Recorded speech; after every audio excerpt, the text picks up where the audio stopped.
My name's Floyd Cleveland. I was born and raised in East Nashville. I've been through a lot in my life. The struggle's been real. I've been in the streets my whole life. I've been in and out of prison 5 times. Uh, since I've been out this time, I got a lot of good things going on in my life. I got a good recovery circle in my life right now. Good positive people. Uh, I'm just striving to do the right thing. I've been blessed. God's been good to me, and now I know what it takes to stay in society. Uh, I stay away from no good people. I don't go back to that life no more. It's just all about getting me together right now. I'm not worried about nothing else but me. And every day is a strive for me. You know what I mean?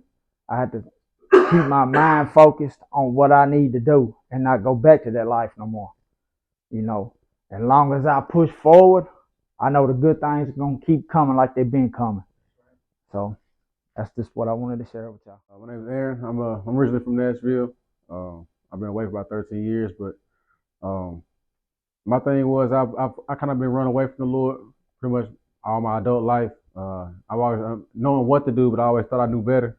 You know, thought I had a better idea of what should I do with my life. But as I got older, I realized that I can't go it my way. I can't go on my own understanding. You know, God always has a way of humbling ourselves to get back, you know what I'm saying, to what he has in store for us. And, I got a good support system here in Nashville. I got a few family members still here. And I got a family here at this house, you know, pretty much. And I just realized that, you know, when you surround yourself around positive people, you know, positive things will happen. You just got to, you know, dismiss yourself from things that are more or less comfortable. You know, you got to put yourself in uncomfortable situations to kind of grow. And a lot of times that's what it takes. And I appreciate this opportunity that Cupid House has given me to, you know, really spread my wings, so to speak. So I encourage anybody that, you know, if you want something different, you got to put yourself in a different situation. And this was definitely one of those places you do that. My name's Matt Pope. I'm 59 years old. I'm from Dixon County. I was locked up 7 years. I called Disma's house and 2 or 3 more places. And other people would call these places and they get answers on the phone. And the weirdest thing, when I called Miss Cupid, she answered the phone. And it just went from there. I've been locked up 4 times, did a lot of time. And this is the first time that I've been out that I was at a halfway house. And it's Bible based, and I've just grown so much in because I do read a lot.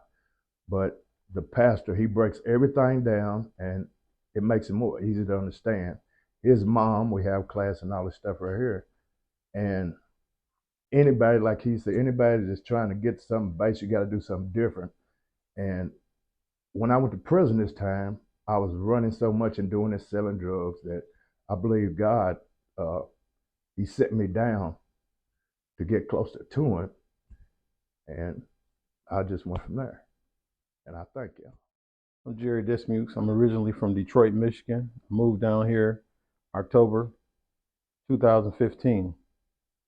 Well, I left one prison, federal prison, got in trouble down here, went to state prison. By the grace of God, I was blessed to go in and on an 11-year sentence and only had to do a couple of years. Well, going through the COVID stuff that we went through, Aaron and we both went up on for parole on the same day. The only house that was available that would basically answer and do the things that we need to get done was Cupid Homes. And right here, we depend on each other.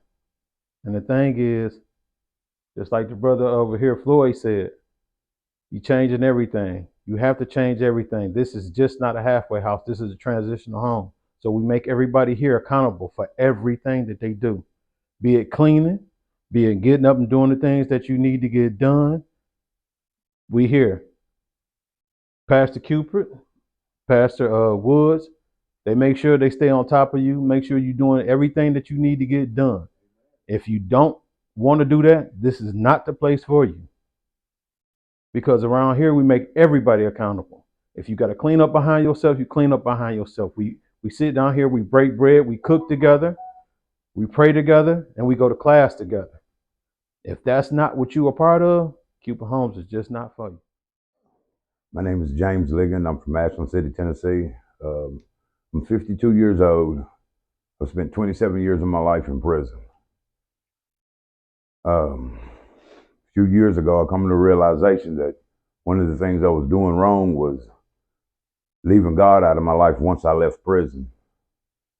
And when I come to that conclusion, things start getting better in my life. And then in 2022, at Trisdale Prison, they had something of a job fair, and that's when I met Miss Woods. And she was the very last person that I got to see that day. And for some reason, something just drew me to her to stop and talk to her. And I told her my situation with me and my wife and kids. I'm married, I have 3 kids. And she just plainly told me, when it's time comes for you to go up for parole, contact me and we'll go from there. Time went by for another year. I contacted her.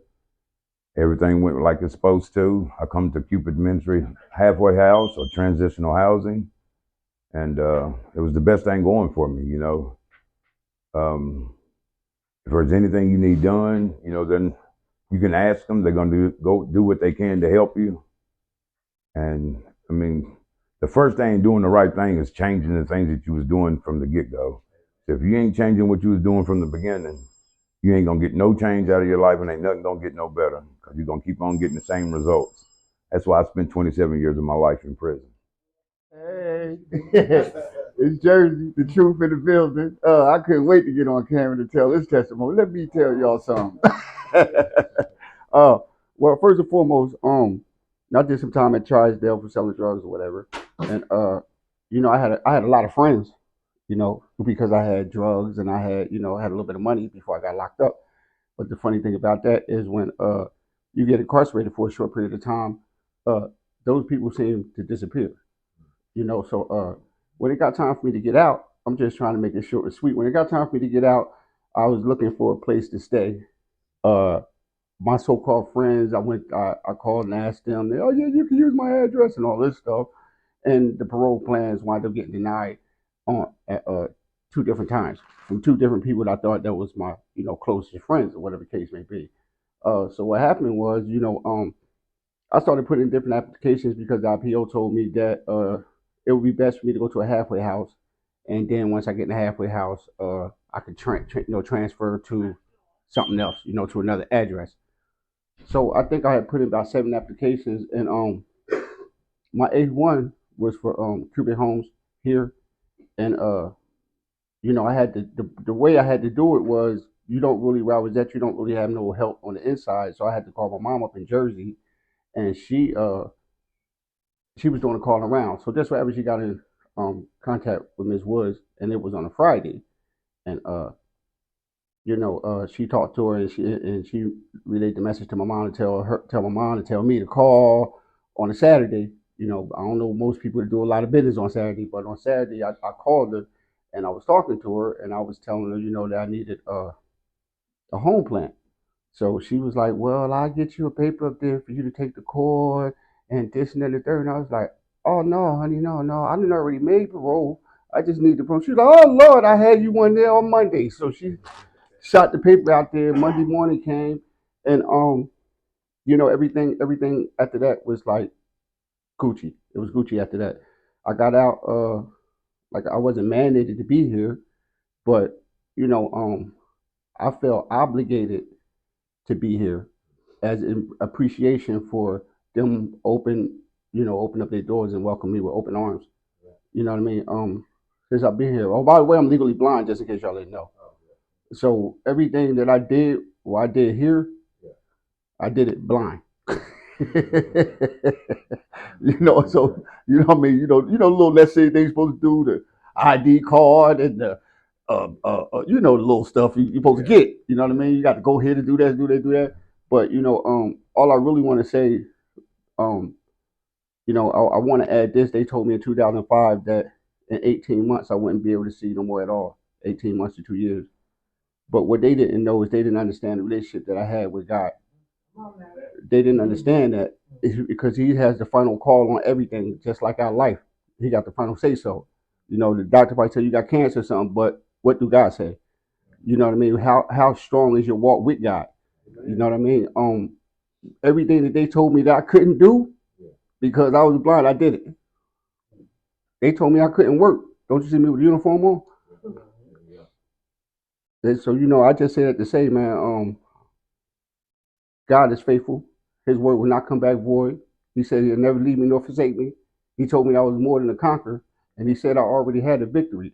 So the steps that I'm walking now, it was already foreknown and predestined. I just had to show up.